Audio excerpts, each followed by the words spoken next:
Ang hangarin po ng Panginoong Hesukristo ay para bigyan tayo ng kagaanan, hindi po bigyan ng kabigatan.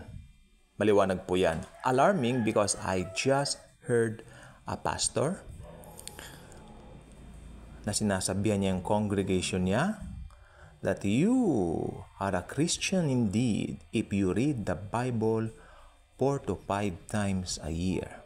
And if you pray constantly, and if you pray 3 times a day, 4 times a day, in your prayer room, reading the Bible, always. Ganyan po. Ayan po ang naaalala ko when this Korean pastor, very, very good pastor actually, nagbigay po siya sa amin ng maraming mga Bibles na pinamigay namin sa mga tao na nag-evangelize po kami.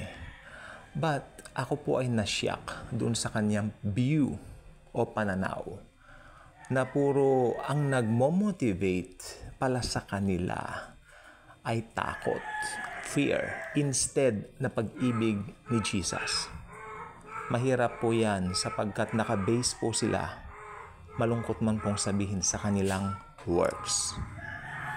I read the Bible nung ako po ay down na down one time, pero binasa ko po yon hindi po dahil napilitan ako, binasa ko po yon because hinanap ko po siya. Masarap po sa pakiramdam na hindi mo pinipilit yung sarili mo. Doing things about God, about Jesus, you just moving freely, you let the Holy Spirit, lead you kung ano man ang gagawin mo. Masarap sa pakiramdam. Nabasa ko yung buong Bible at nung nabasa ko, I just can't get enough of it. Up to now, pagising ko sa umaga, where's my Bible? Then kukunin ko na po yung aking cellphone, basa-basa ng konti, and then later on, pag nagawa niya mga dapat gawin, magbabasa uli ako.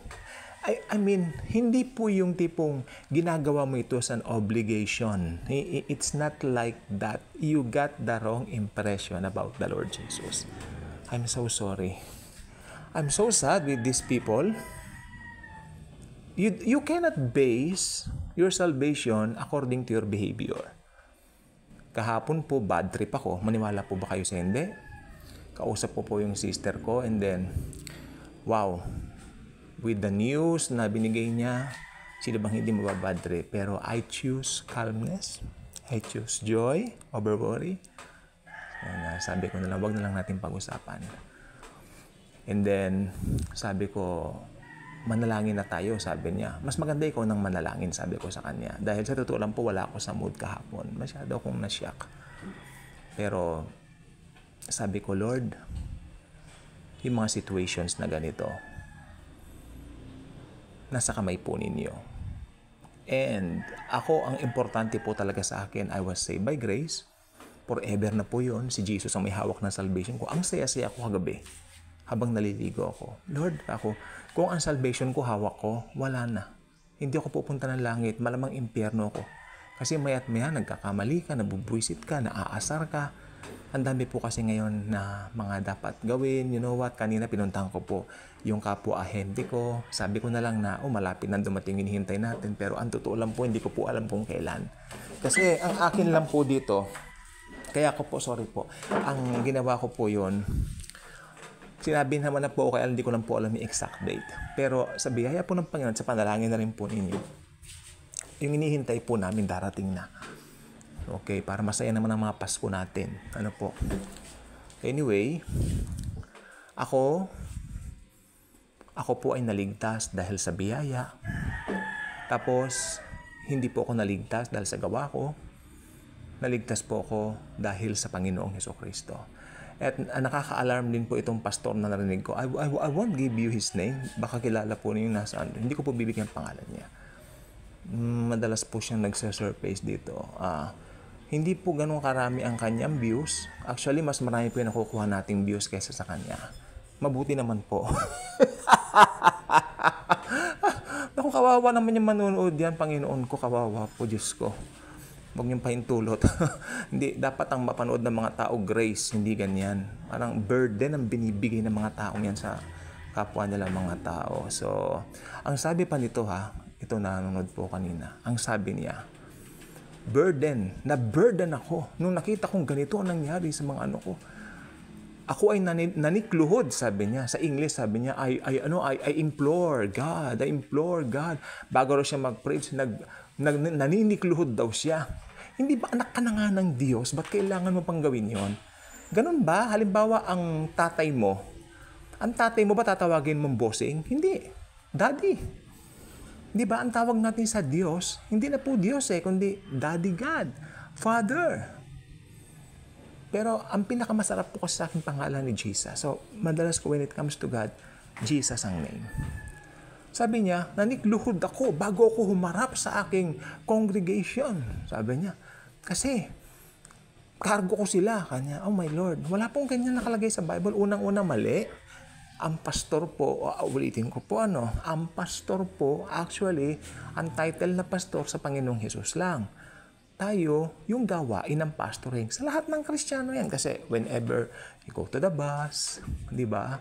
May nakita kang alam mong hindi saved, you can share the good news anytime doon sa taong yon. Kaya yung work ng pastoring o yung function na tinatawag, sa atin po yon lahat.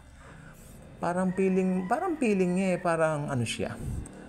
Parang special anointed siya. Pantay-pantay ang anointing nating mga Kristiyano. I'm hoping na mabakbak sa mind natin. Akalain mo, ang Diyos po, tandaan mo natin, nang si Jesus po namatay sa krus, nabuhay siya magmuli, di po ba?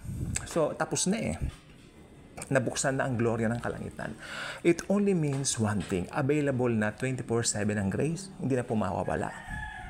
Ngayon, ang sinumang mananampalataya, kanino? Jesus. Doon sa tinapos niyang gawa sa cross. Maliwanag po yan. Parang sirang plaka na po tayo rito. Pero kung masisirang plaka rin lang po ako, mabuti na lang pong ganito.